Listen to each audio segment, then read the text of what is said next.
Right, on the bench today, Behringer DDX3216 audio mixer.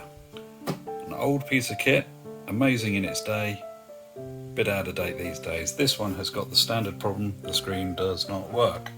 You turn it on, you get a flash, you get the backlight, everything boots up. Wait for it. You'll get a number 1 in the preset mix, there we go. And everything's there and working.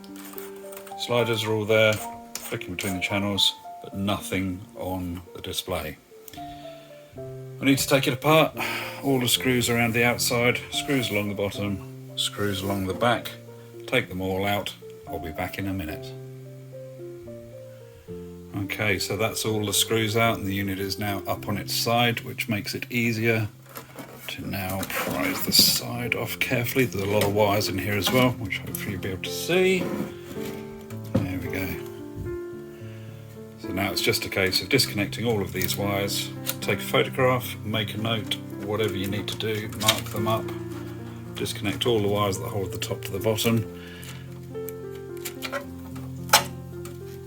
That's the fan wire. This is a really good time to replace that fan if it's getting noisy, as it probably will be.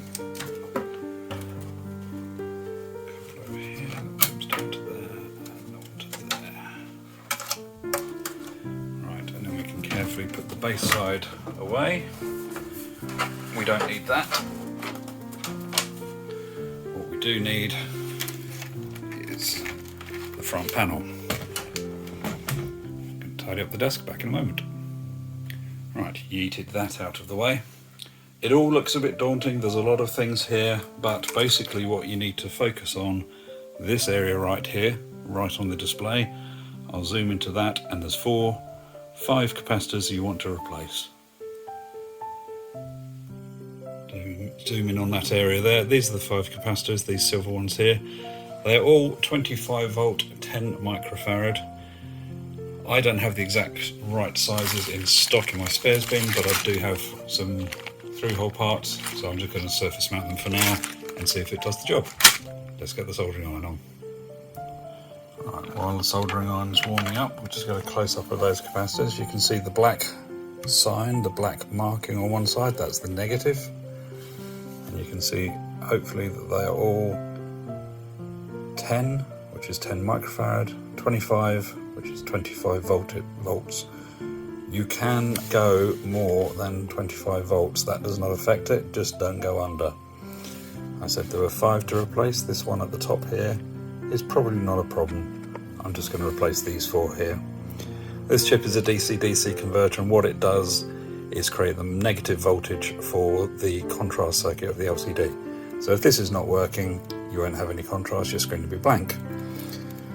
On that SCI 7654 DC converter chip, there's a lot of green fuzz in between the legs as well, so I'm going to give that a bit of a reflow and a bit of a clean out, see if that helps as well. Right, soldering nice and hot, let's get going. Soldering iron using about a 2.5mm chisel bit on a paste soldering iron here. Just going to apply a bit of solder to there and a bit to there. This is quite old solder, it might take some reflowing. I'll just see if we can ping those off without lifting any tracks.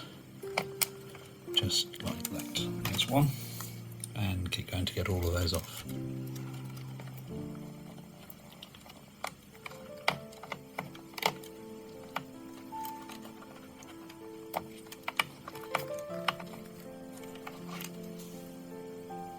Okay, and that is that. So that's the 4 capacitors soldered in. I've just put them onto the pads at the moment with some bent legs, soldered them in place to those ones. We'll just put it back together, fire it up and see if it's fixed the problem. Okay, so I've de-heated the base part, which is now standing up here. There's 2 cables up here for the audio board, which is tucked up in this corner. They're a pain, they're a bit fiddly, so I will do them probably last. But it's just a case of going through, reconnecting everything disconnected earlier on, in the right place, in the right order, and put the screws back in to see if we've done the job. Okay, so that's everything back together. I haven't put all the screws back in yet because I just want to see if it works first. If it does work, I'll go around and hot glue those caps in and all of the connectors that I had to get the glue off earlier. Moment of truth, let's fire it up. Of course it'd help if I turned the contrast up. And there's the display. All fixed and all working.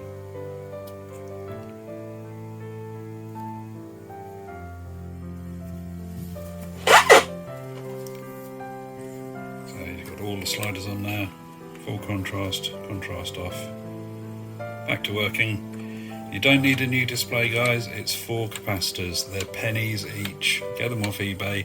10 microfarad, 25 volts or higher. These are 10 microfarad, 63 volts, and we're all completely back to normal. Fantastic.